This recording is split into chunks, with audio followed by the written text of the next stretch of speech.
All right. Social order shates go she and the Alan and Guamo. Teddy John Yayo Male. Kenner. Ram Kuja Janan Yon Karamgaja. Say Shunga Janan enemy. Social order take a good pora. A lot. Teddy Mara. How are you beautiful? Do a little long, I don't know. Can a more killer. Can you do it like a room when I go to the cham neighbor? So I think I can't more the thought. She and the other, yan idea than to write a tome, an idea to write a tonguara, and your own band. I shall write a test go she and the Alanan, because she and an end book I'll point out. I shall work up and Chaga Shaga. Shall I thank you, go share shop in it in the Caneta? I'm an Indian quiet and tin, but quite loyal in your back again. So, no. I think God will call a knock. Will call a can knock and guard. Little Latin she can kill him completely. Can Google. I think Baloy call. So, I just take. Book of an corrida. I think book on wicked it. Con này thì là này chưa cả con chạy tàn so she had an chạy tàn cái guồng nữa so con mua jadi bakula wakama lada ane pala rodun pin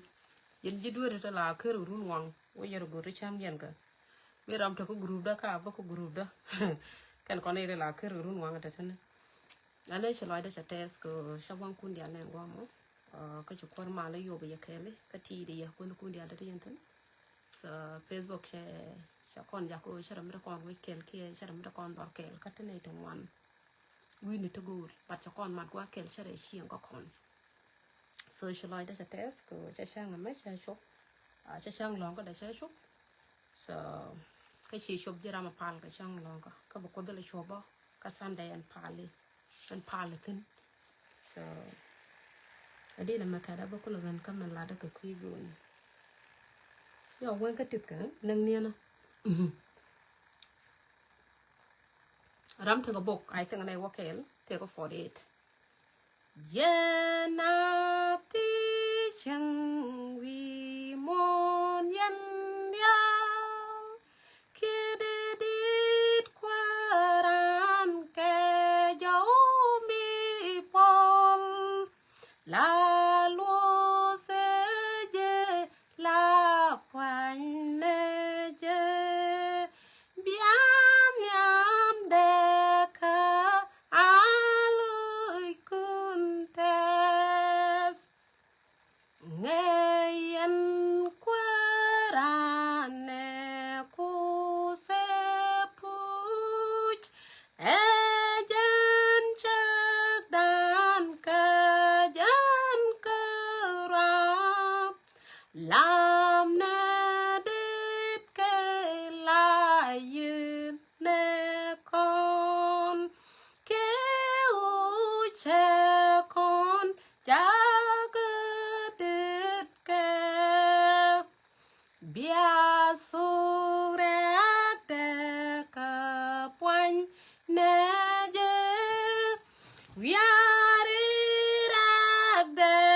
Nương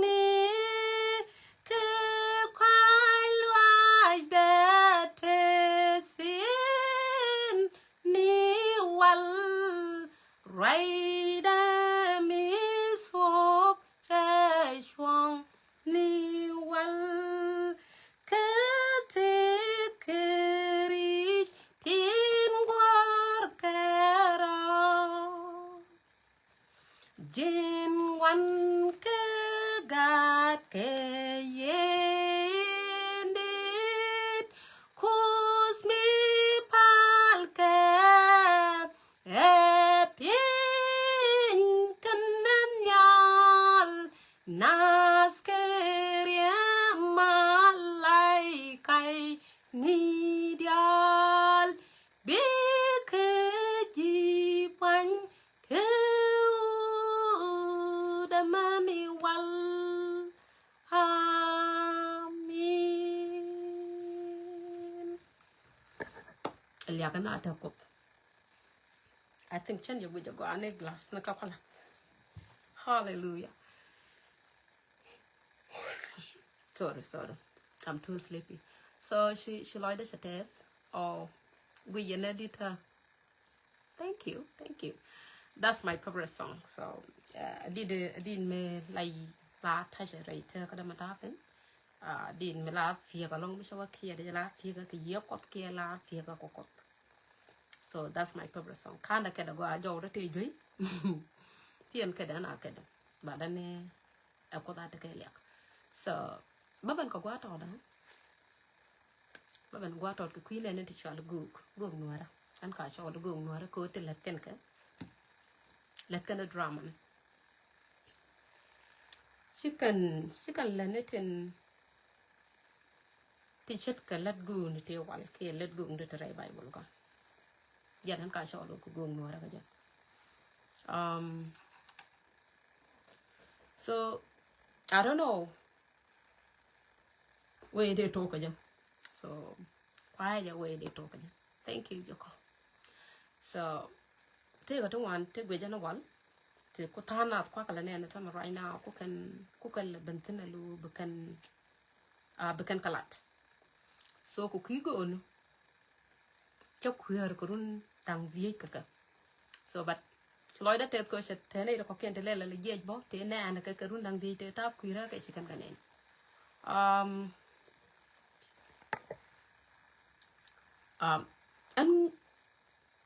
An malawa jaka aram kel ka ne ko nga ba ko ka nga je ko la to bo man la de ka nga je no ko le de mir ko nga je ko bat ka ta do dien menane je mende ko de ko ke je jen wa ha no wa kana te atana da nang lo shara me haran wa ko na la an wala ga ka gu ke nyenya ka gu no te let ken ke chicken ke link kan koro so ne to wana dia nang lo shara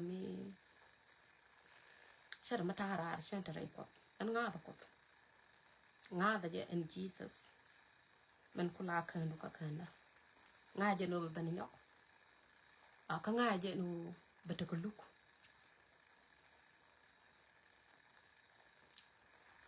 haran pot 100% telo ko mra dian mga ja dor da ko tan jen ko Jesus pia da rai damo telo ko mra dian mga ja karo do mo ko bal ki ku goyni ki bar lo check up check men ta man lel kan no bi ko tooth karo mo gon nyam goko never in my life ramo go ngoro nyam da ka tieja amasaya so yen go ngora cho khuer ga yakurun di al ke kurun dang di ko te la gente gwa ke ko go te tray bible ko te ka ren ton missionen kada mandan ke michelin mishi da mandan na cha la kwang tu chak shalat so an chan to queen ne te ji chung ko an chan chung kan kalat bata queen ne te giduere no te ran mo ga me salare no ne giduere yo kana kere ko ruwa wo ko gur mi cham kana so woji chung ne akana tinin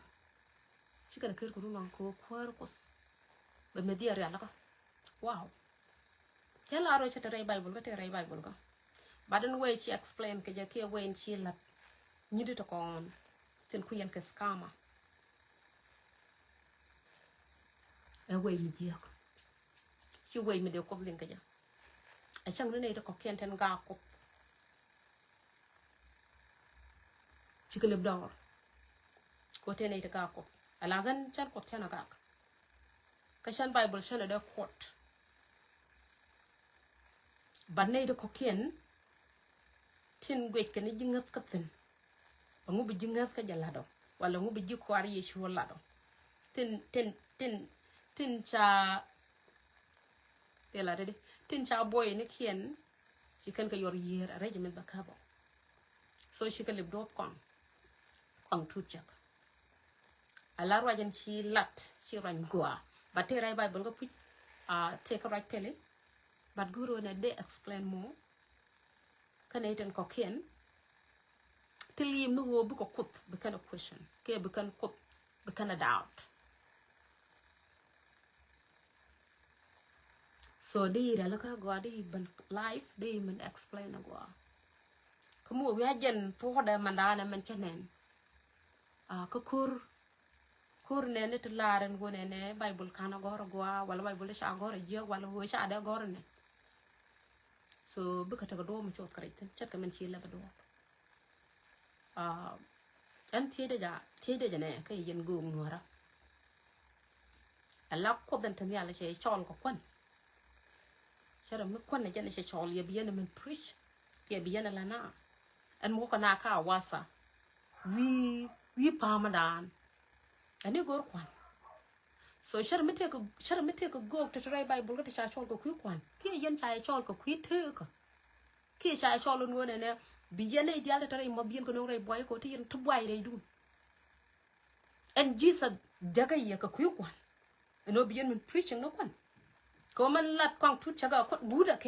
ke le kwan guda ke le yo chara mi chol yana na re un ko chol yana na re te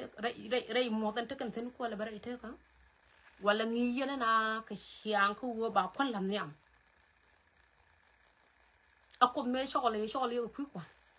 eno bien min preaching no yo bien min preaching no kwan eno shira ande nyen ka bo ajen angu kwai let kuna ajen ana ga ka yen go ngora angu kwai let kuna ka let go into bible ka yen one company te ka kwar medelet ka kwai ka rwada ka jen kwar yana ke angu let kun cha do ka let go ni te wa angu let kun cha do tom bom te la go ka let angu kan cha do ka tin cha bai bible ko go angu matene budun ko wo bran kon jogo angu tene budun ko bran yu jogo ko shul ne yakon biyene ma kamra re kwan wala kam yene ne ira hare te kam be tene ite kunero lan ko bene gwa longo bene wo jogo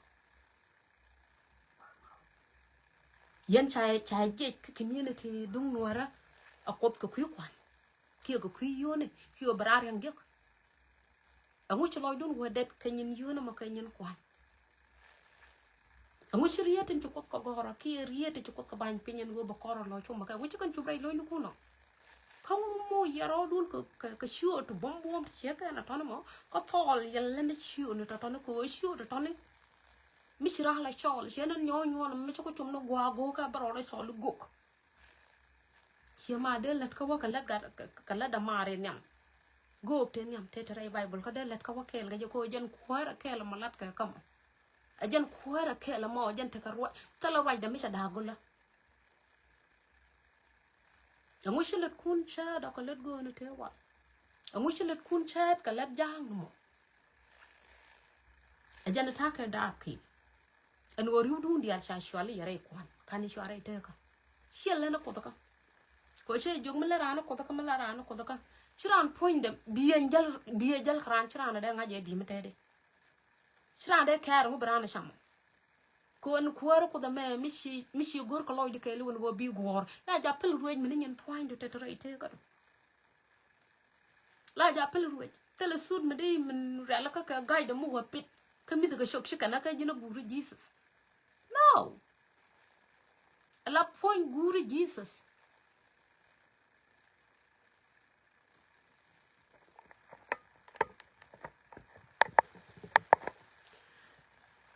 ala point obi jesus bi go chi mi tak amu bum ala shoti yoro dun chala ka kabake kan ga jamal generation aran chua do makap kan ga jamal da reida chua ro dun mo chua to bombom to tol yen kap den ka tol yen len den biyen mena jong na jidwori kana ker ru na ko ro den go te cham kan ke bi ji chung ne ku kala tini ko ngai kana na bu ko ba me der yalla ka ngi yena na ka nyon wal ngi yena na ka ngutam right now to fone kan te ga ka ke ne 3 years ago no la je ne te ga yu to ba jek ram bi je ka yu mu ku ji shoda ka ku ji point da be pelle karare ya kan re mo bal ka du like this be bana karar tene ne la de ne tok mi cha chol ko ku kwan bene chunga jin go to te ne tin chwal go no ra cha ga chol ku kwan bika preaching no kwan bika go ri mi cha chol ko ku ri anga riang kul to bible ko mi ci Jesus elo ya ka cha lo so many time and wo shogwa but yen go to kon yen go no re dial go yen nya chen yu ne do te ka men ne ko chu ka ja ajene la de jene la last 3 years ago ke go to tere to go tere to kon ton ko go bible shi kan kon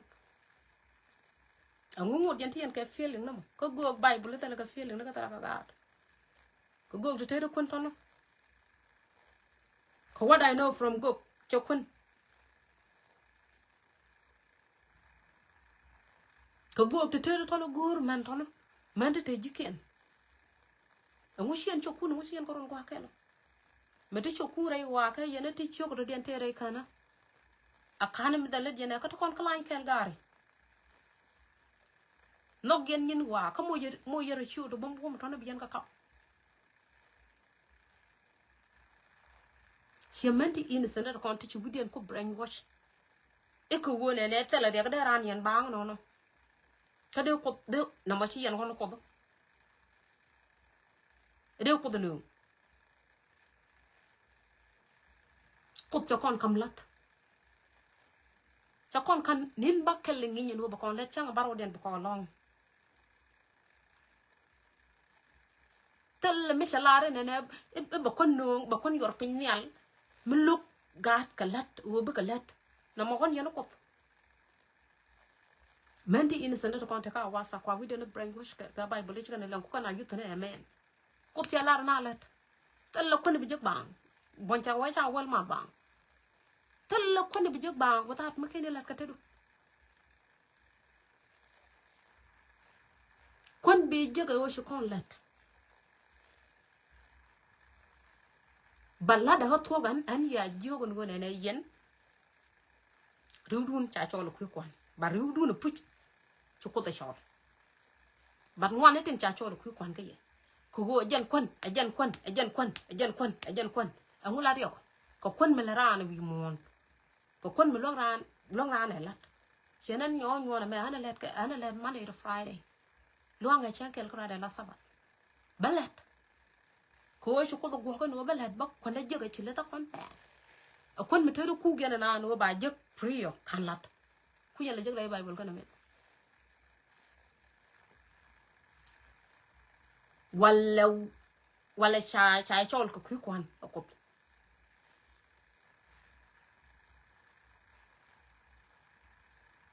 yen chwara ngar ko winman ti innocent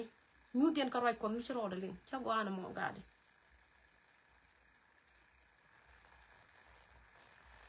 en wo bi laaren wona ne te ko jidduwere te la ker ko runwan bo ko rodien go te cham ken ke yes te ko raj peli puch but they explain go ke we dara wo loy dien ke ja chwara community dan chwara je no ngone ne benay ten goro ngat mo kane shugu jen we la bible la ke no bi ka jo kor ka tie ka ne to ko ken to goro wona ne mi te ka dor mi cha dur ran ko ar Jesus ba kapten so go ke no ko na ta ne ti che ka na to ne la gwera riet kun ki riet ko ten cha kam bien wo bien kala ka gwadien chwar ko mo chuk ka yen go ngor mi cha chol go ku kwan la de la de jana cha chol ku kwan chi ku kana ko rudu ndi al shala na ku kana rudu ndi la de no bran kon jek bran me jek bran war jek bran dul jek bran tur bil jek so tala kan mi tie ka ja kan mất tiếng cái tên dia là jen cái yen buông nora lên yen cái jok quan cái jok nhà cái obran con jok that's it cái tegen jiga đây yen ay kula gerten wala tegen jiga đây yen ay kula kamra tan men ko kudal lok ko ko chol ye ku wona ne bien ne titere mo bien ga kamra bu ko waray boya ba da tam shi yen felten bien me la na jok wan ka ci jane sa chol ya na mo shogwa ala ne dialten ga ka kot ka gwe ki je lo bible menene ishi jan way de gor ka je bu ko rodien je ko le bu ko chota ke je ko le bien ka dor le bien ka kal ko wala bien ti shi yen kalen tana kor gwa makaneten ku bible challenge woni yen ka ben yen go ten mo yer chio do kondo bom chio te yen ka lon ko rom chio te yen ka lon ka kap ka yen let ken ba yen ka lon ka lene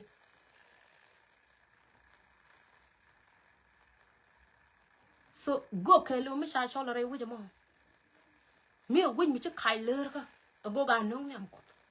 bu go lo ko de nyok ke mi wich mi che duer ka ngwan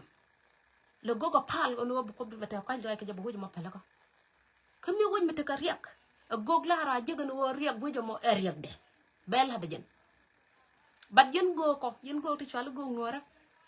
I think ni chal ka ya Facebook ro ada ko wa ko yen preaching tin e Facebook ko kon tala ne jwas kon ne te yala to ka Facebook si jen go ta la dunte ga le de chuch la dunte ga le de liute to re dol wal la dunte ga le de nak bot ka kon tala ne problem kon ci Facebook ko shwar widu let ka ne neten gol healing kare dol wal wiaten neten gor kon ka wisal wa ka neten gor pal wiare chen biena lo ko ko maje te gji amany mu bum le ni majen cha ta daran ramran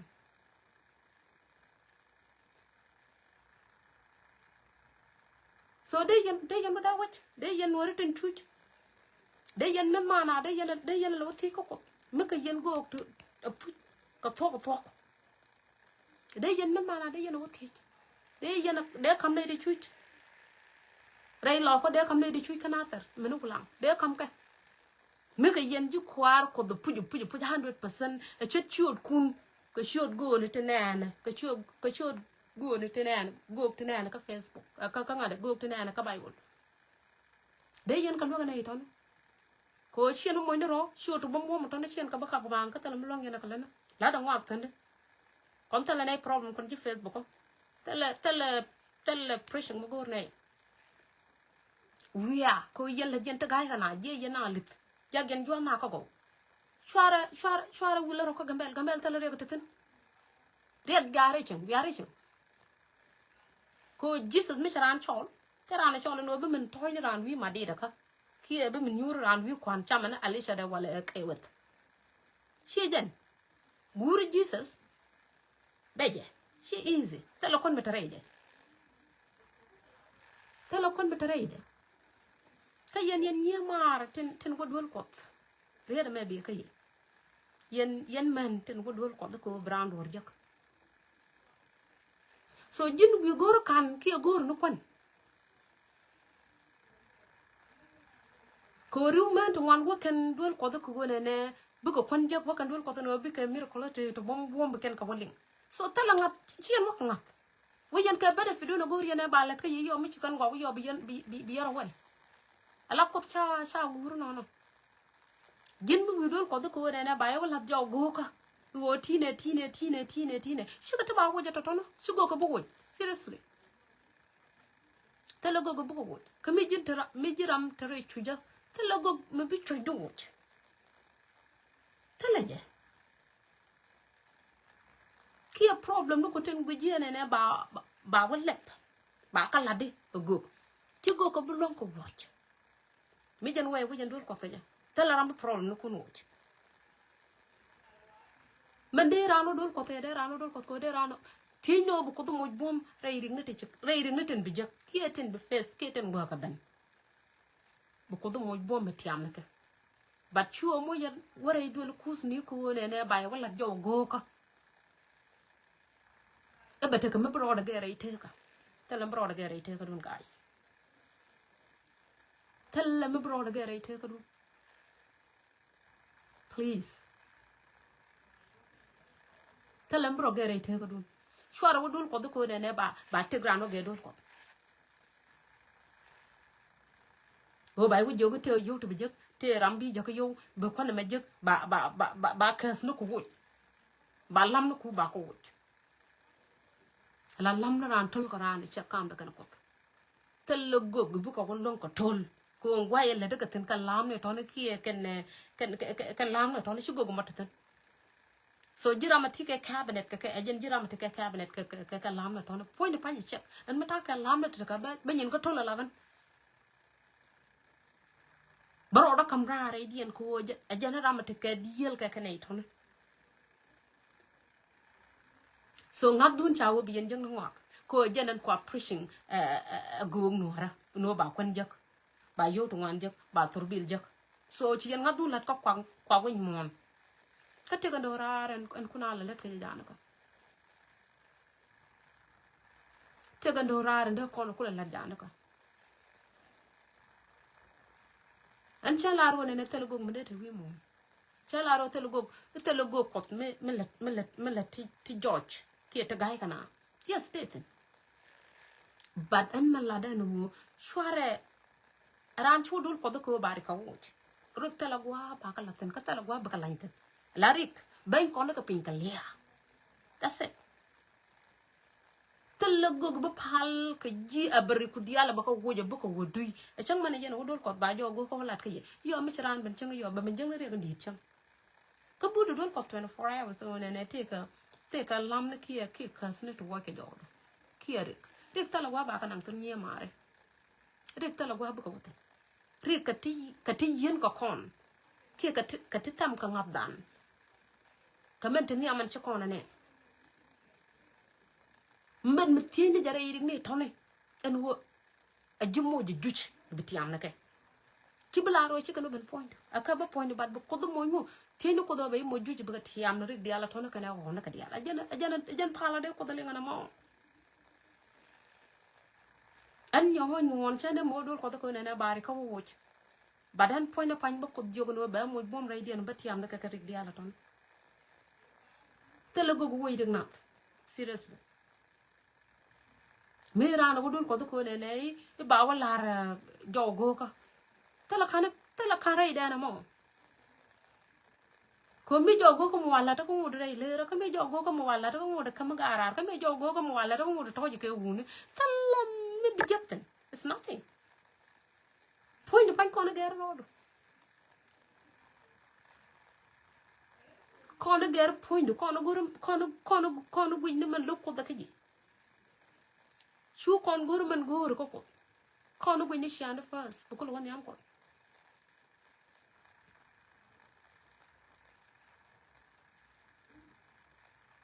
kon tucha la message randi ñoo ko ni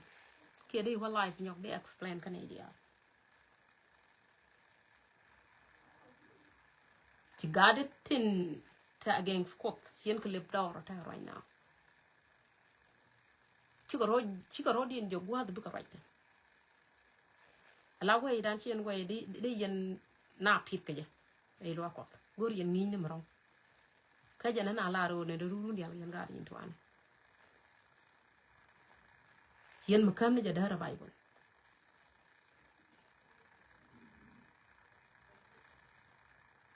so rajan kulat man kulat man awasa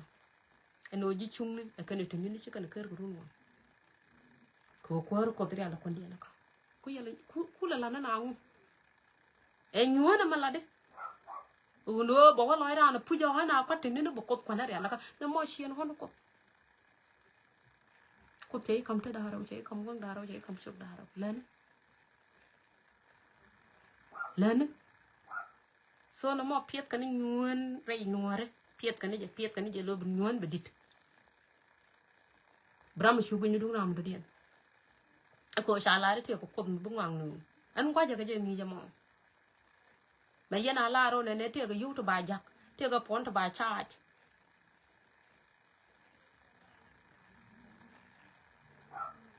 te ga ji duore to la kër ru ngang karo ya gurti cham kan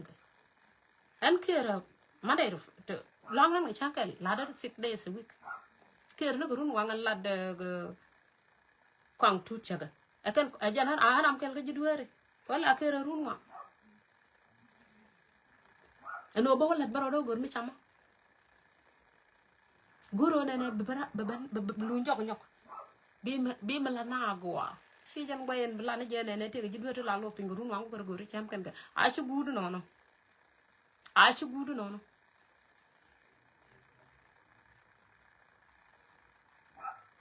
goro blu ira nyok bi explain go ko ni han bo mi chi to ka wasa de che chui ka lat wa me de la woni en ko de chu nga jo pot ba ko na no ta la problem che chui ka lat de la woni en mi chat mi ko mi che pen ka wasa na bo gwa ma ka je de woten goro bi la na gwa chi bi yoro ya ka Facebook ka bro wel she blong na gwa jana che jo gen go tie da roi ni kun du tangan ka ga di ni she kon ga di ni mo ran banana ne te ka pone ta ba charge yo ko ka cha ba explain gwa ka nei shabo ke we bi yen kam no la ro ne te ka jidwar la lot ke ro run wang bo go te cham kan ke be chupe ko no shabo loy da ko ne la ga di ni gor yen no ne bi yen rei do ko bi yen adi ya ni gwa ka bi yen muk chukut no ko ko bi rei da gwe we want to roll the judge right now. Take an 81 to quote challenge. To quote good. Could you go king or could you do your net and Charlie go? Quote till legend, quite a put. A jan uncle aga here. And che jogolo, we are kelka Bible land, and let Congo kelka. Or Bible land telling you no go. Jenabenalet. Jin go churo di jogo jin go along with you the mock a cup here and you want to go ga chan dem long a cup ko chan let ke chan ga dem ko guri ana ra le fok an point en yaw nyon aba ko cholu go chan de chang nong ni ko chan de long a cup you the mo ka chan let ke chan ga dem long ko guri so alba par ka ku jata te ala chun mi shwala go buma long ka wen nga ja ka we shelling ga she is name me she na me ja lo na mo pol she mo pol eno jin guk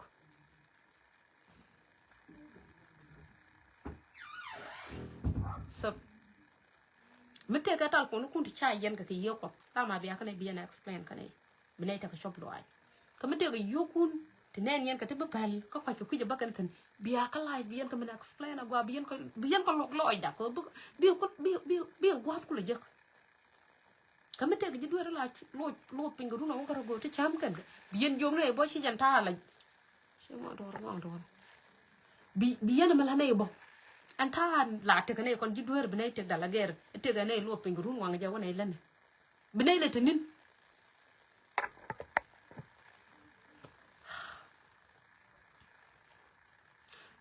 nga de da nyon je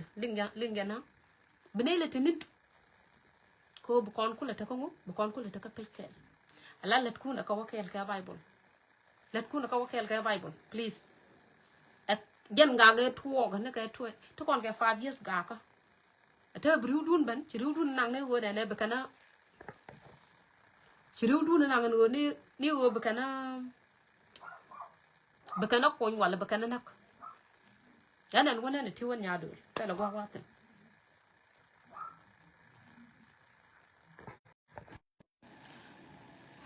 I think do wona re de shema wuda ma oh ling yana te karam riyok ni jen Facebook da riyok ne ja so miling yana de go ka mi shi jan baro da ga ajan go ra bala diana mo che jana mo kon ni de chana bible lef chana kun ko ta do me da mi di ko joja tam ka go te lat ke no go kai ni ibu ka ben ka tin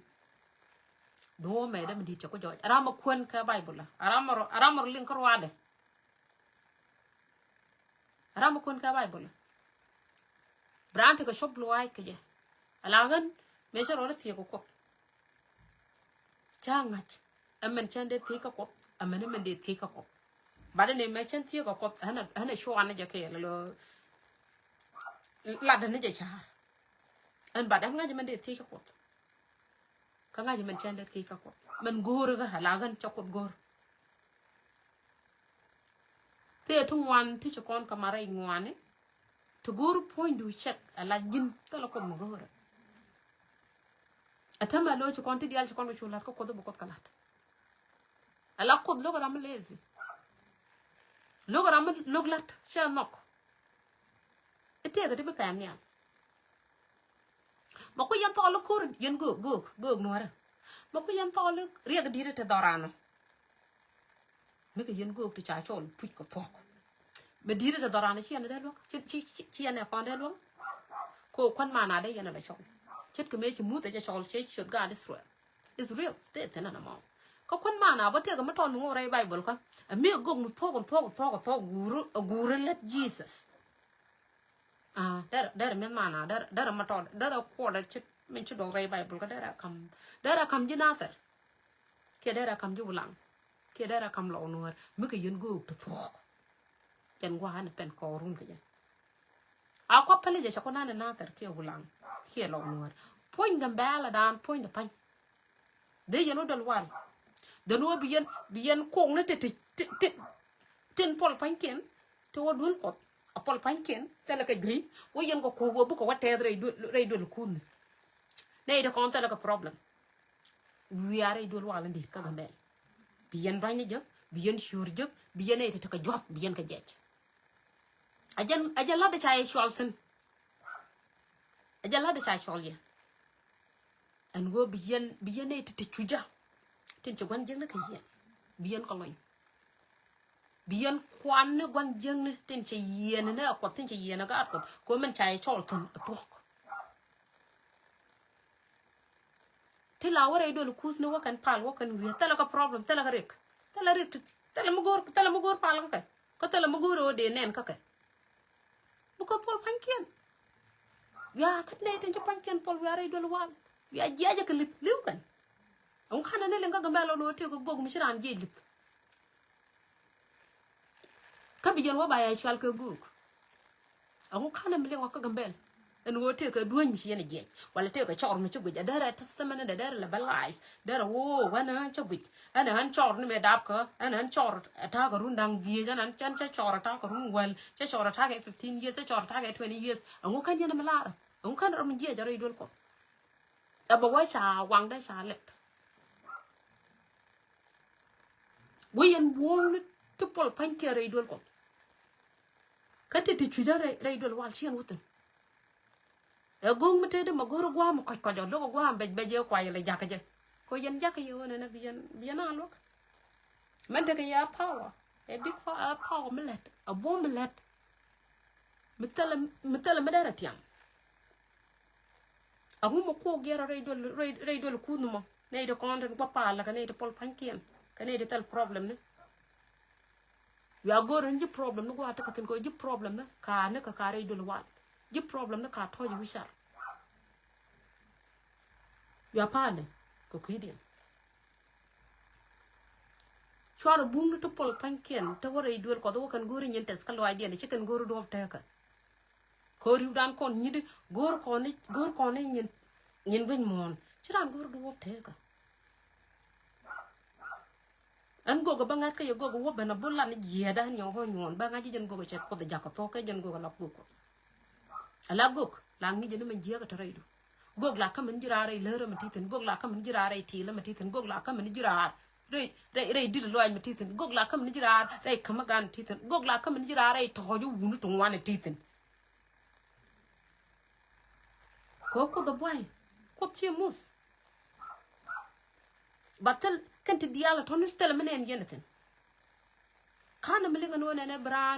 bran to go ko la do nyungu te ka ga dang di ci kamra o nyungu te ko dor hu de mi ci dak kana milinga no la ka no ba kon jak ba yo jak ba turbil jak ba shu jak yo ram ku ji come on guys akan yen kana ta fa da akan yen kana akan de Jesus ku lu ko ku di na ti ya kan fa na ti de lo la ne bi ne kon jak ka bi ne yo to wan jak la ran ji ko ne jang ni yo ba pal ga ji a jan kan a jan kana na mo ala let kun ka wakel ka let gun let kun ka wakel ka let gun te ray bible ka shod kun bo e shod ku yen ga kap lo nga ka kap shwara ka to ko ta na ka lo shoot tol yen kap dien ka tol yen te let shod mo ka kamu gu yen ka shen ka lo la ra mo shoot shoot da para na te ni jen ten a prophet ngak e go ngak aka ko tak ko jin ci lene dien long kan ga de ton me shol ko ke la go ko ton ko lon kan lana ko go ton ba riu dien yal shol ko ko dara na kwanya batango no wara riu dien yal shol ko ko dara na kwanya ran shol kan go to ray bible ko let ku na ko wakel ka let bible kan mar aka wakel ka let bible ka shodan kap yen ka kaba ka kan haja man la generation ko yen go nuore la tang na yen go bi na ngal nak ya na me yen ngal nak angu ana re nyon ba nyon na ka mo ko cha la re ala tal po na de yo ko ka chat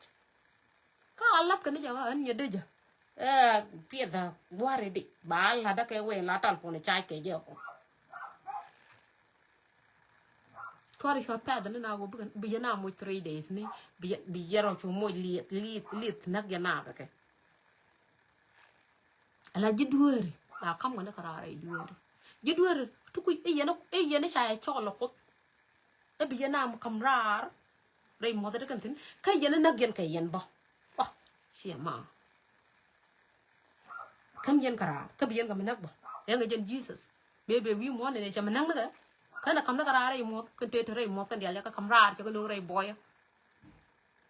ne te kwa ka boy chi kan menen me ti Jesus ben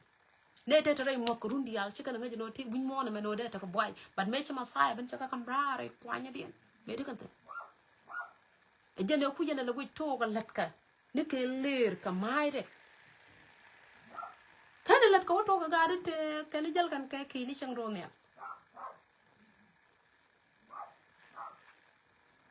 ko kan ji jus jal ka kan jal kan ka ki ni chang ro ne la ne but me chi Jesus ban cha ka ma deny cha ko ku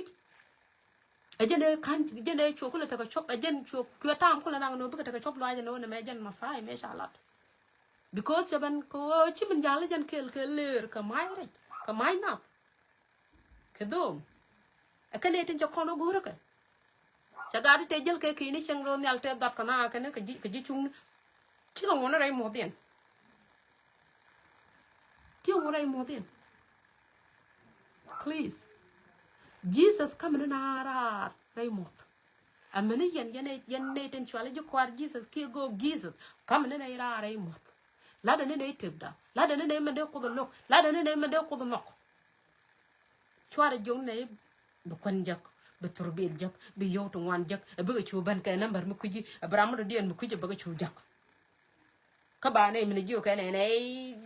yen ji dueri yen ka ru na wo yero go ti cham ne ga bu ko la ka ne kon ji dueri chene ka ru na wo ne ro go ti cham ne ga mu ka ne chene ka ru na bu ne liudu bu ne kon jing do kon ji dueri ten kër ga run wango ne ro go te cham ne bene kon jeng ga ci gwana kera ka run wango bene tek yen chwara na ngi ke we ne mbab yen doro je chwara na ngi ke we mbab yen doro je ne bi yen o to 3 day yen a tu jatam chwara na ngi ke we mbab yen doro je la dor madani je ka ne ngi jere suka ko yen ka yen boy ramlare gure Jesus a boy mete karam ko Jesus no ne jama la Jesus ne me gore det ka gore ka ma cho ko gore ko janya ke ki cho la ke jidwere no ngone ka no ngone ka point ko nge je ke nyin ka again the same thing te Jesus kala ta kan de jan kala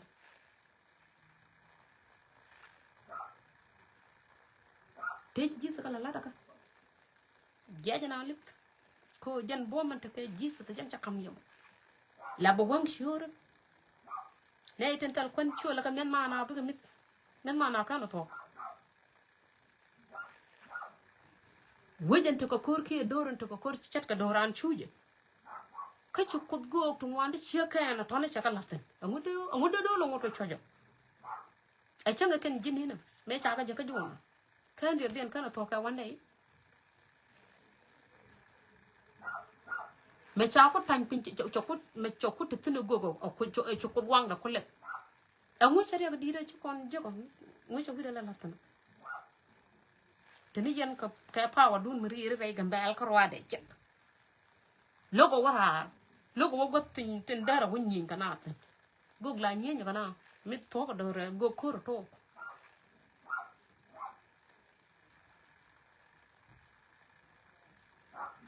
kamlo gen wan ko ko pal ran pal en riede belara bare te wolok ba doro ma wolok doro man chuch doro mbukul la roy ko Israel man daka ma yana ka ngane chiga ji palo te chake ye ka daka na ko win mon ma daka na mo chiga na daka ko ko dia na ngat kana jan the same thing jan ko da ngat yana jan ko da ngat ka Israel dara ta bom bom lat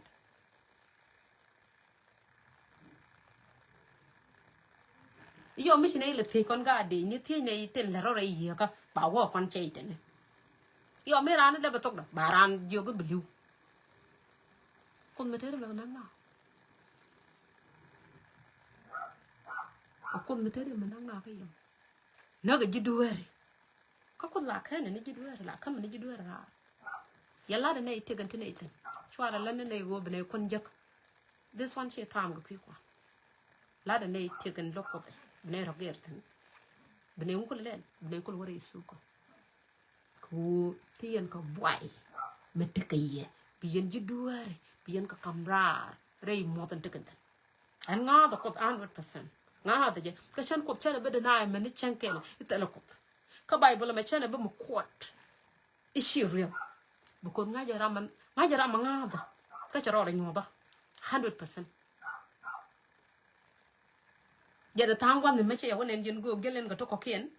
ka to ne cha ka nyoba ni kale bula shi yen chup tno kan chup ten la wuda yi ja how me chup ko jin go ngudi ni mo kujo an chen go ana no mo pensa aram let ko la dana duwer ka te la da ka je la dana kam da han kono je tele mena na karam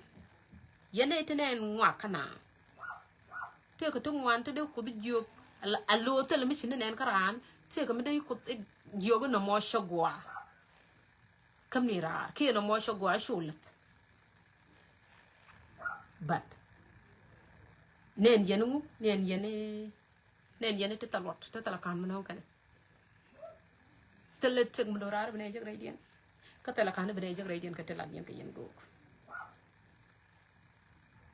ko chine ngwa ka kwi kwan chine ngwa ka kwi yone to bajek chine ngwa ka kwi riang bajek janan ya jogru dundial shwal kan je ko kon kana shol ka te dorar kariya da me bu ke yen go tin shwal ka kwi kwan kan shol ka te dorar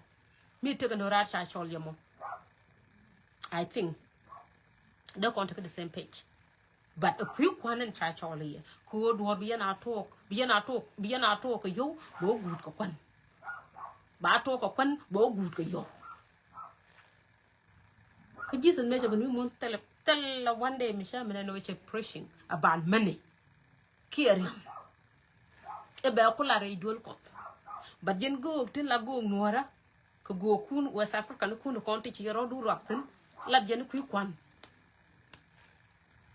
dol kalkal ko dol noir ka go noira akane ti la Bible dang do ko rodien but tu groupe dira magalew nyanya food bu yo jak bu dol jak ba ko ko xiong mu go please chỉ cái này bên nặng rồi khana lá đây này tiền gì cái thế này thế lá đây này lẽ ra lá đây này mắc khoa nó đã lá đây này gối thôi này cái uốn tiền lúc cốt cái cái liang cái gì xóa lên nó tiền gu này cái xóa lên nó tiền bây giờ lôi đã cái test cô yên nó xin bây giờ nuôi bây giờ lôi đã cái test bây giờ lôi đã cái test cô lôi cốt cô là gì so jaga lôi cốt cái test à giang nó lôi đã ko mo lôi đã giang bro rire đuôi mà tít nó bro rire rire cái mà tít nó beben có cốt but gor yên ta slide đã tala khana bene jek chung bi này kam ta slide cái lu yên te chwa gu tala khana bene jek balla ne jiada riada ne kam lokote ngoda ne ma lokote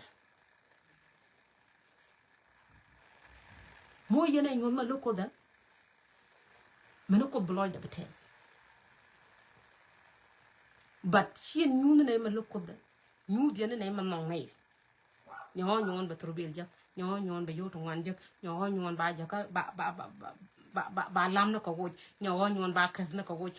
please lam no ka tar ko ba ko woj tan ren bu ka tola la gano ko gwaye la da ka tin ne ci tin jin go mo baro da kam mo nyam ko betin chuja tan ngonga ba no ba lo ka ala problem no ka jisa jalaran wona ne chakala taywa me pala ga kuidana jane chan pal gwa dina ko ko wire gwa pala wo baka ganga mu baka ganga jang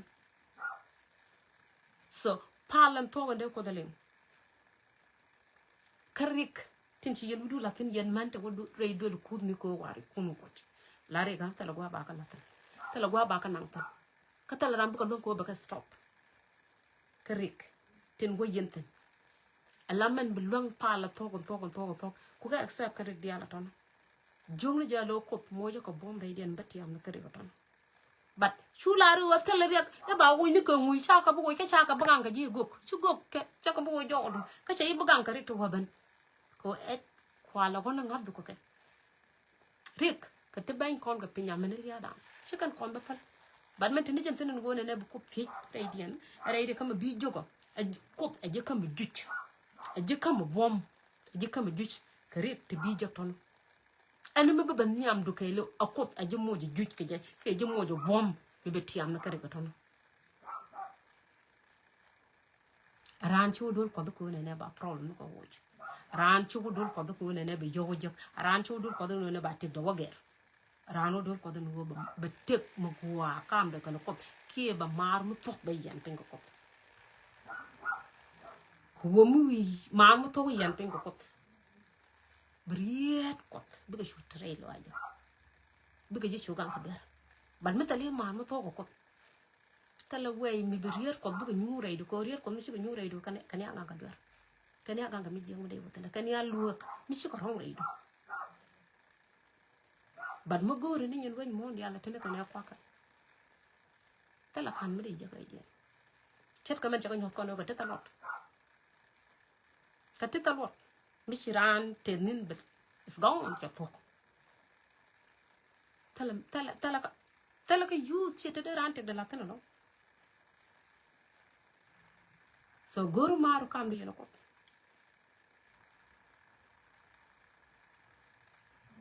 yen guk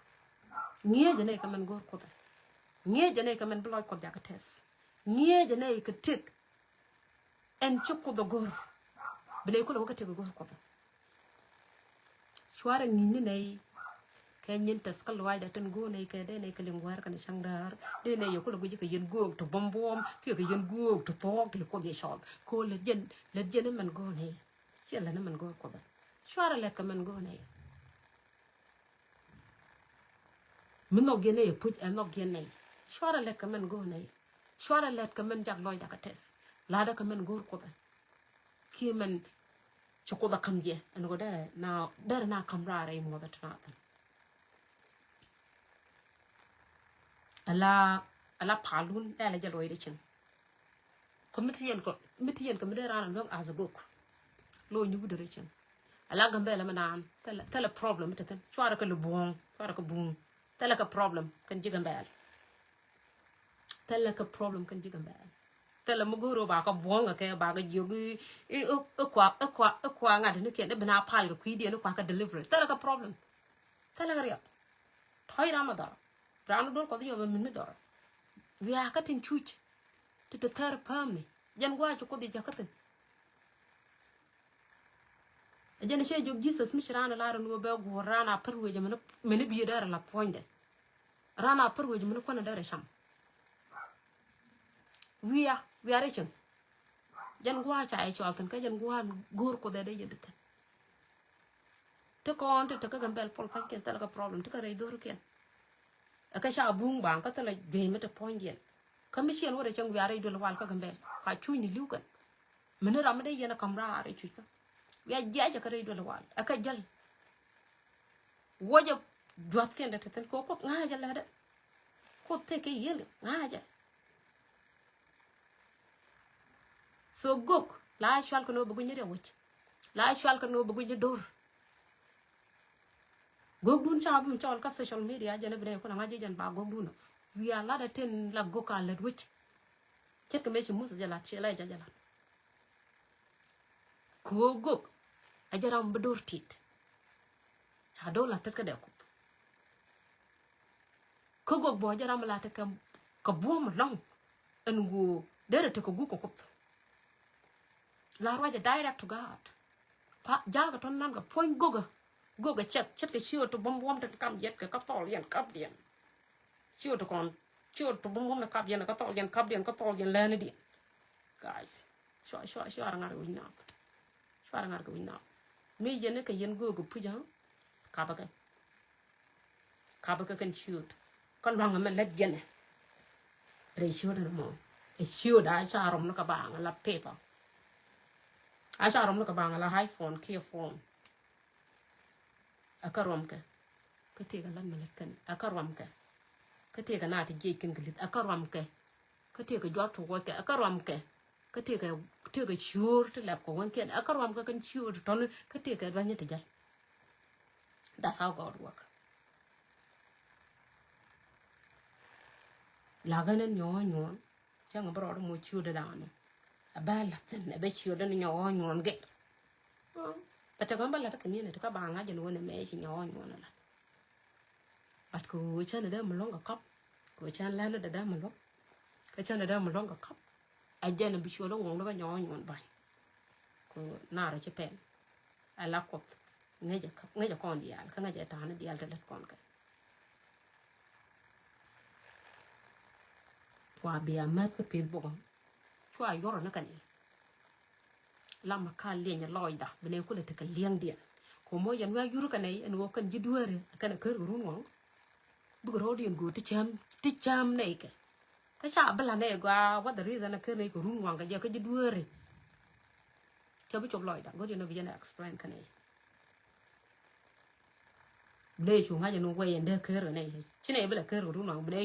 bene yu para ga de tin ton te la ji chung no ton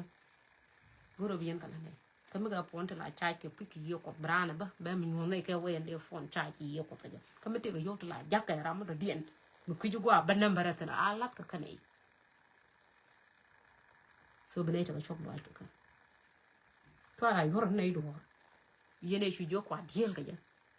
shele lo korean to gwa na mo kon ni di chana kwen ka bible men me di ta tele to ko wuni chana kwen ka bible kwen bible maguru liang ke maguru wo bitaka chop lo ai ti ko be mo chop lo ai kenya ala ko me de lo kan lene ka ngai je no ne me de ra na lo kan lene ki ngai je no ne me de nyo lo kan lene ka bo ko fi ke je ko de lo tan na mo ala ko ti je ka men chira na de lo kan lene ka ngai je pu je no na mo chi ga de lo kan lene bu ko bi ko le ti ke ja bad me ti je ko ka me de lo kan lene chu ko do lo ite daga ka chora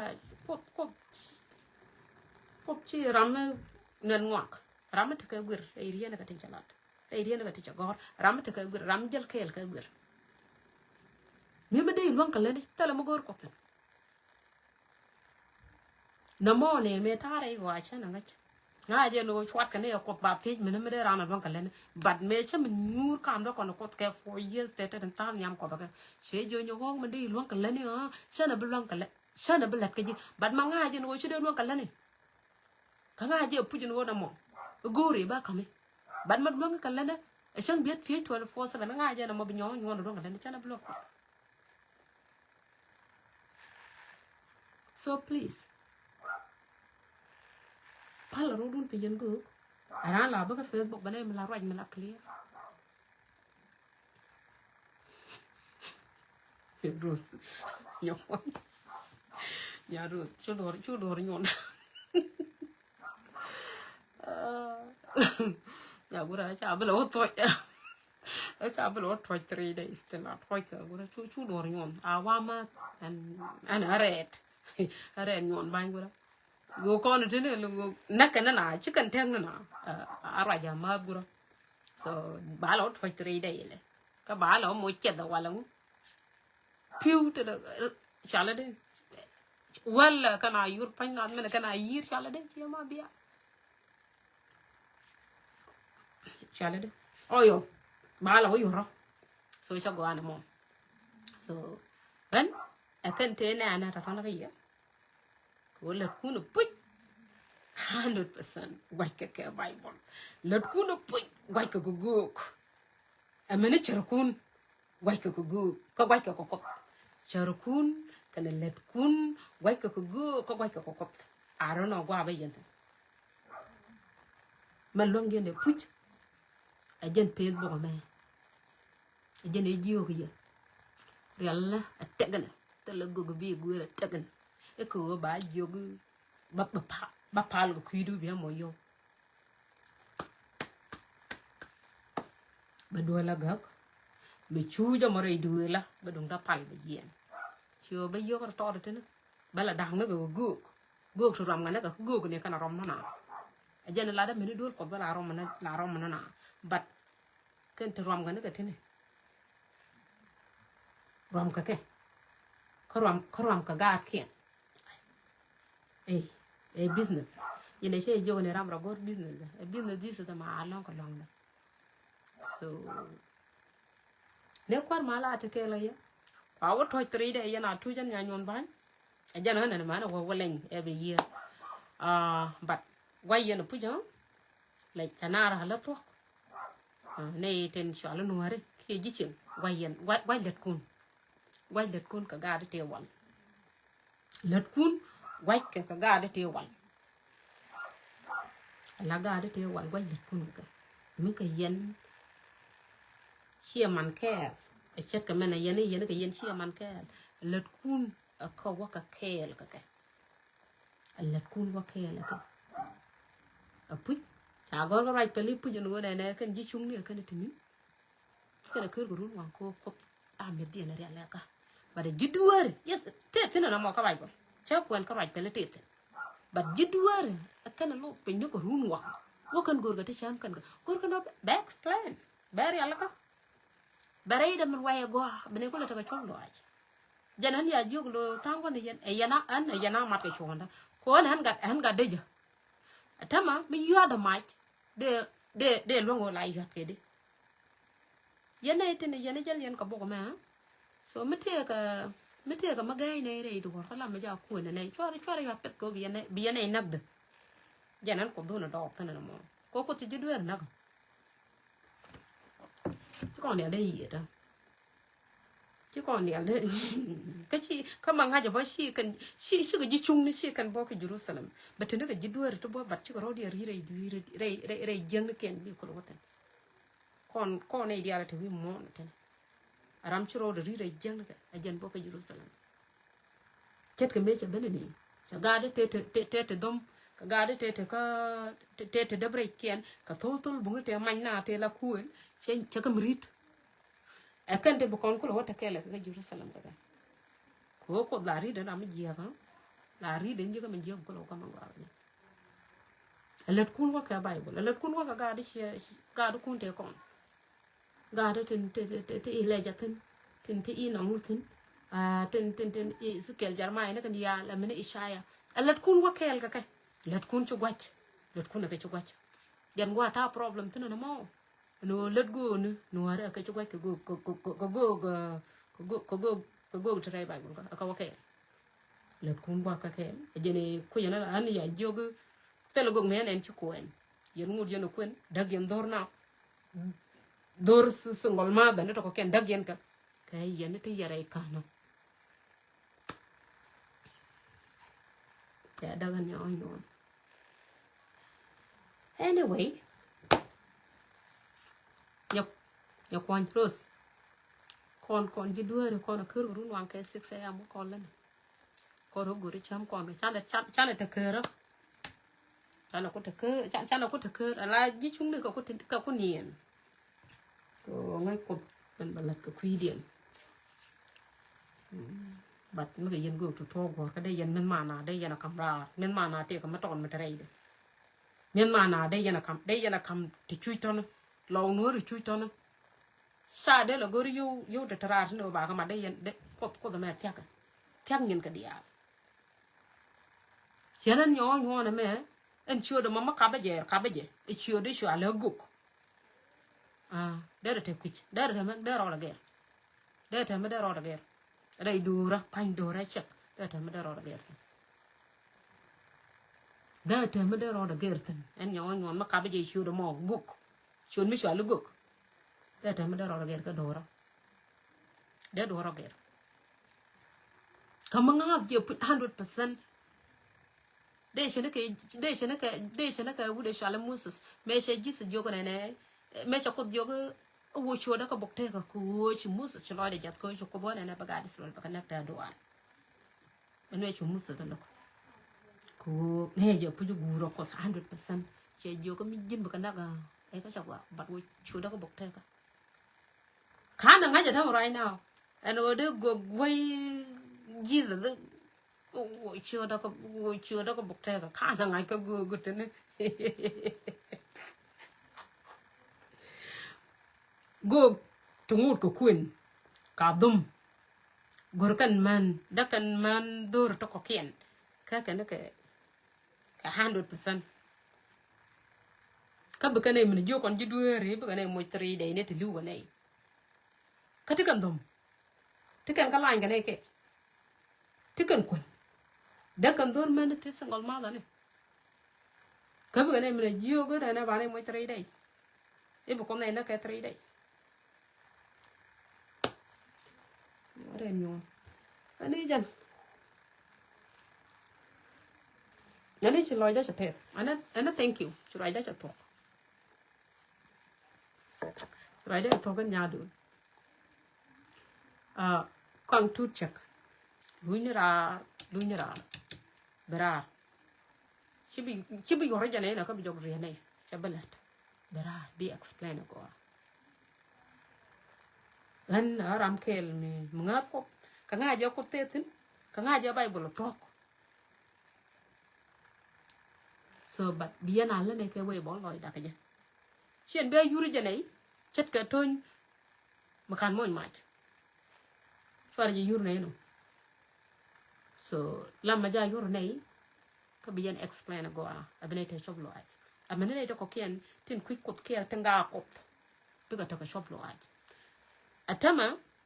jene tin chwali ji dur kot ken kia kon ne tin chwali ji dur kot chen do to ngan lep ko bene tin ko ko la gaitin mete ko dor mu ton mi kananen bi kana ci rot ci mi lar gwara alo jene rok kanuare kana ngon bekana so bekana lanu widian bekan ko yo nyon banya berbaron no rogo mangwada so ajana chana ta right now la kon etin shwale jingada a kon etin chukut ngat kon ka lep dop yo mu wa kwala ro ngwadan rogo mo bu kon ko lo shwara je ro ngwada ka kon no rogo mo te o bam ro ngwada chogwana mo ko te ka ne ti chiro den je gwe kan ji ko man ba kem ne ji ko man ba ji ko ba ka dot ka je man ba ji ko ba ka kwet ka tin ne to ne but ayena kam ka answer de lo de kala kon gore je bugale chuy ko gore yen mena lebna dor biarek ba kot ko kuidun ba kot ba pal kuidun ba kot ba yongo kuidun kay yene kan yen gok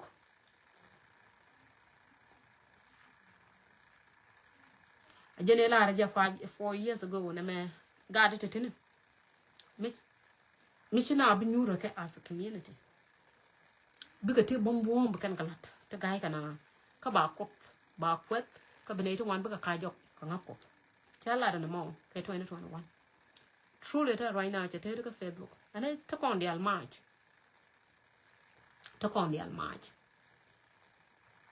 so tell them go am ka Facebook ti kora da ti ga netin la ne ko ka neti chane ko so na mo shagwa ka ngalle mo ti go mo ka nyin guk ka let kun te let jenke ko ni riu dun yal malogo chiyo cha lare tele go ra kon charo da rut ka go de ande chawda go an yo yo charo da mling da la kon guro me jane ba la guro bene ko bala kon ngi na ka te la la ka re ngata ka re chalu de re mirko te lat ke ba la kon ngi ke je ba ko lo ko chuy ko ru dun ya lo ko che lo kan chan cha de mo ko na guk chin ai da twak kem ko mu e jogo chana menen ka kana nen so ba gag da be jogo la tal pon ba cha ji yo ko den wo ne so ko da compel che kam ngai ngwane che kam wo ba tal pon la da mene cha je de che la ten ka ba la mi jogo ne e pele cha je no mo chu tal pon cha ke je ba cha ke yo ko tinero de leng bo chinero de mele charo de mele go kani ru ndi albo jan la na ga je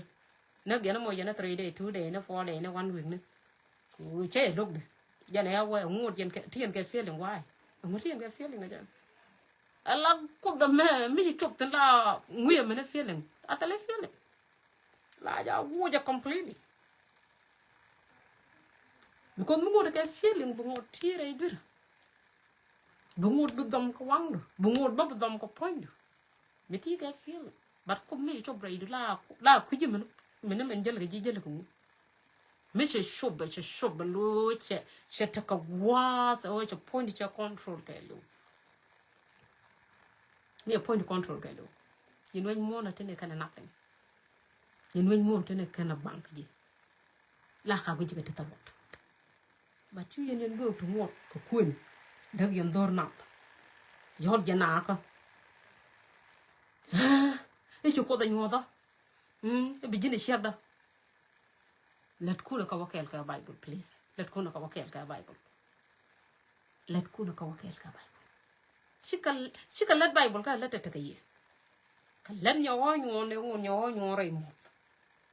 ko mi gob mi jeni choro gob ba mi jora ka cha nyodo ko ndo bijine shada ko da raja ga ngwe la ban ka ba la mala dabo cha jo ko cha ja lat ka jo cha rai ko cha ja cha le cha jo ko cha ja lat ka jo ngwe pe da rai ka ko do ba la da nga ngu che na nga ba chi ba bijin wa chaw la ko me ta na rai ka ki ka jan go pa na ko runte let kuna ka wakel ga bible let kuna ka wakel ka sia mana dan te nyam te cha pang kien kan ka lia nen ka wang den chet ka me inok ka re uni tele lia me che nen ka wang den the same Elijah let kuna ka wakel ka bible please let kuna wakel ka bible ai changa jan wude shala sam lanyi Solomon lanyi shen parga Solomon kan te Solomon gala kan nga jo bataram kel bugala te yen go no te ka Facebook tan te gor ko no pan do brand yo je ka please la cột mới cho lo được touch sẽ touch nó bị ghi vào mặt tiếp lại đã tiếp bị cái này là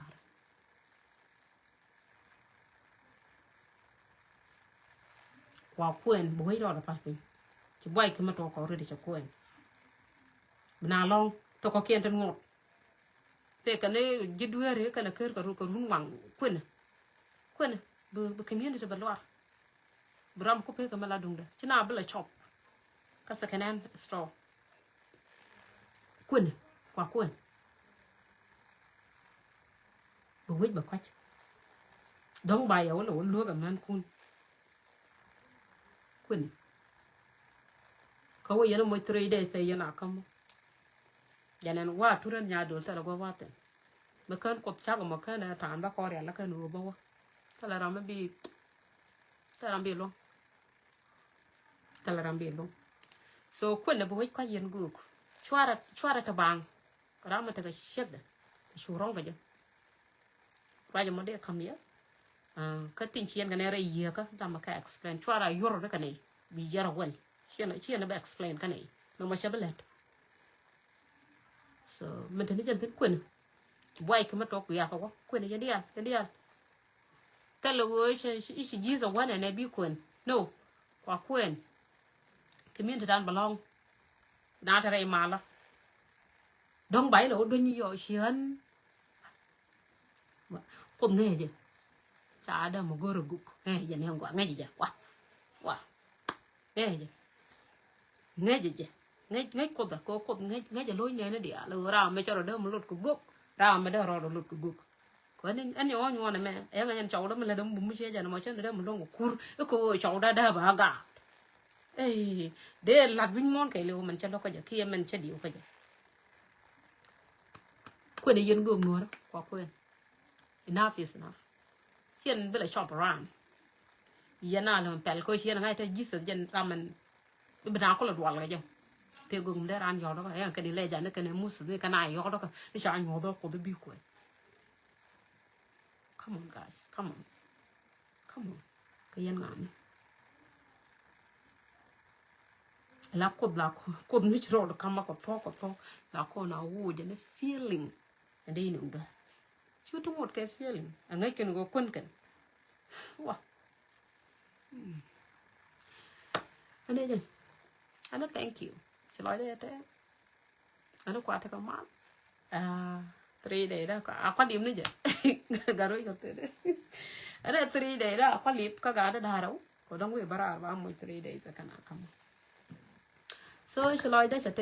be started? Cass, how are you?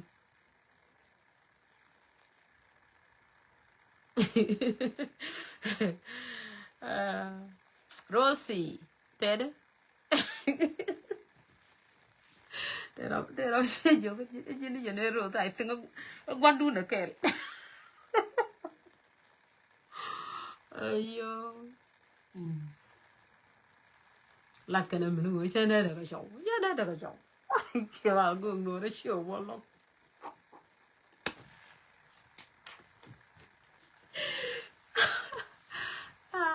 Anh nhà được luôn cái đó kìa, mua là đó phải chậu, anh nhà được bên đường cảnh như này,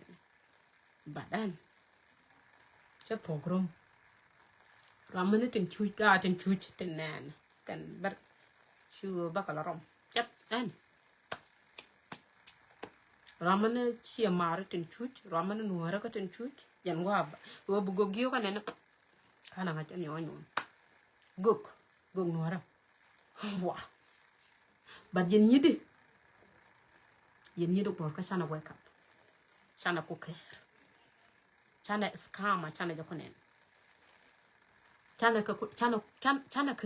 ker baka. Yo kon chuko to. Chana kuker. Đuôi cái con đuôi, à lắc con tụi mày rồi cái gì she can go cả phải cái một con rồi cái, à con cha đuôi cái nhám chỉ yêu con thôi, cái nó có kề, dính material cha là băng nó con được pin thôi, kêu bây giờ cái dính cái yêu pal cái gì please, hoặc cái yêu con thôi hoặc cái, gà đấy thôi nó chỉ là yêu cái này, yên gà đấy thôi bom cân gương nó bom cân, thế cái này cái muscle, yen kan ka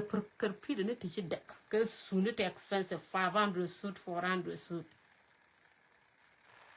ka go te wal chi kan ka shang ti che kan ton so me che sunu ken kan tai ne ken ka war ken me che ka duet shu ka shom na ka 3000 mi sa ga jak nei ti ka shwalle ka bel de ka tik kriu go ne dana tulu chochi ken kada balam ya ka facebook chama je ka dor shuje ka jaram de do dok konti diala tin tel shu tin de ne kula wa korean so tel like a problem they enjoying life kan ne te cha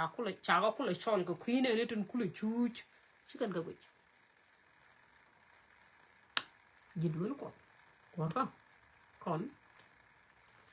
gor kono bu ko ra chen na pan na kon na ka sian dan na ka jalan na ka write down a minute yet bu kon ko la ka facebook goro bu ko ra dien wich mi ko ra dien bu ko bu kon ko jele ka she jalak bi ka dak long ka ne den bu ko ngas ka bene to ngwan ti ko kon ngas no wal bi ka jok bi ka jok ala ganen nyon ban mo ta ba ko ban and Jesus jana ba la ka bana book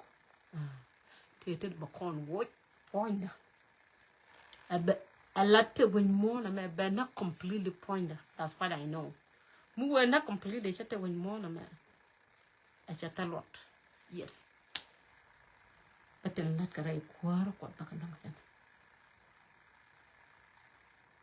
la sure do ka ba ka nga ja me lot sure ka nga ja me let sure kami chien ka thol set ka men che jo chien ka thol chien kap den long chien shoot ba chien len la den let chien na long ka len kwaro dun mo ke shoot gon kun ram shoot ku use and prophet ngon akulo prophet mu akulo prophecy wala from mu akulo ram ko mo ke shoot de sha ba chema wi rogo ram ko mo ke shoot de sha ba Rosie toothbrush kana yene iti therefore ani shilo ya chate ana ali ebene 3 days ke ali ebene ba kana nyoko dong ko kan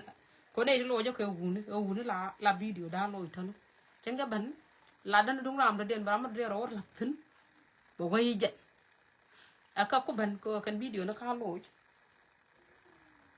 bala diel kaka bat malada charolin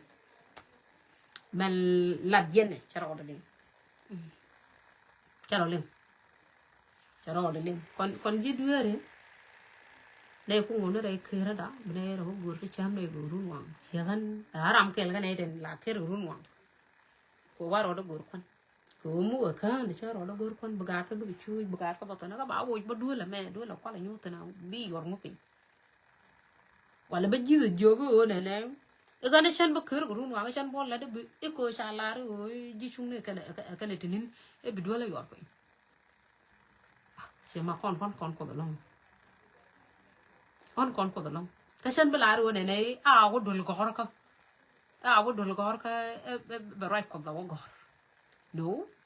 but guru bitaka choblo aj siagan kanu dul gor kan right ko da gor ngie ka why e cha to ka problem na ka why e chi te da sha mes la galagan why e chi te do ro ko lagan why e cha ro da jigun go ne tele me de shat ka be che te da sha nyono lagan point na pan e che pide la naten be che wido ko ka be ne tala gwa watin jen gwa ene ana ko pen ane rio ba chana da ga jiza chana da malat fa te do rio ba ban bat gwa che wido ko ka chuoro chu barka e be ron chara yu barka jen gwa ko do ngai jen gwa ene ana ko pen ka jen gwa e rir ko do tan bat chu te tene thì sẽ cho lên nó cái dục, sẽ tăng cái cho là guru man, sẽ tăng cái cho có bữa đôi này nó có cái đặc, sẽ tăng cái cho là của này bảo quá này chứ nào bữa khứ của run hoàng, sẽ tăng cái có cái cho là nó bữa cần quay cho có tình hoạt động của này biểu quyền, chơi gì thì sẽ nào cứ giờ không, agora ni ngen pin bi da ane good night A11 kanai ka war ane yenji Australia kwa ba kamal yenji America ane kwa fiang kamal ke kwa war kamal ke me changdar ke ye ya Africa ka changdar ke ye ane kwa but ka kwa fiang kamal yo belela te ko gok mi jale cha touch bele ben be rung la melojo ani ci loy da te kong tut chak dara la kwani ci tal kana tok kwani ci tal kana tok barar bi me explain kwa bi lok loy naf netin ci gaay ke rien mi che jana mo balay bi mla ne ko kana tok ko kwani yoro jane men ne bala kana tok guro bi mi tal ba tok be explain kan ya ci bi yoro jane no like that sabu ko berar bi mi lok loy da be to ko shop loy ka de ko la pen loon so bol te de mal oh 6 oh wow 6 a.m. ka so kon kan kon wujala ngala baga kanai tine wi mon ke lu so ane rosena ko te karun wang mo gwa ana thank you yen ne di alten be jana manana ite ngani te 2 hours so even ni na ba chali yen ane kwar mala te ke le kwar mala yo be ye ti de ye ganga a kwar mala ye bodre len to jentin be ye ganga car accident a kwar mala ba yene di alten wonin anin kel ke ye ka be ya kam boy ka be ya kam run wang kamal yene te tiang in di Africa so kwar mala ba atiang ye ka ye ti de jentin ti jentin ka ye ganga dai waji ya ana thank you go nuara thank you Cass good night yeah loy de te go nuara gori no biara lak gori no biara lak gori no biara lak biyan boy kien bia mum nyamba biyan boy ko biyan e kula mer no biyan mut tal do bne ne gori no biara lak biyan boy pa biyan kula boy nyamba de yo bine do ben boy bine kula go ane jana ba yana mo ko continue ya tan ko no kundin chai yen ka ko continue bo ko dor ndak yen ka ko continue bo ko raje yena kam ne haf chi ne shup ko let ka waje ka shanga do den ane thank you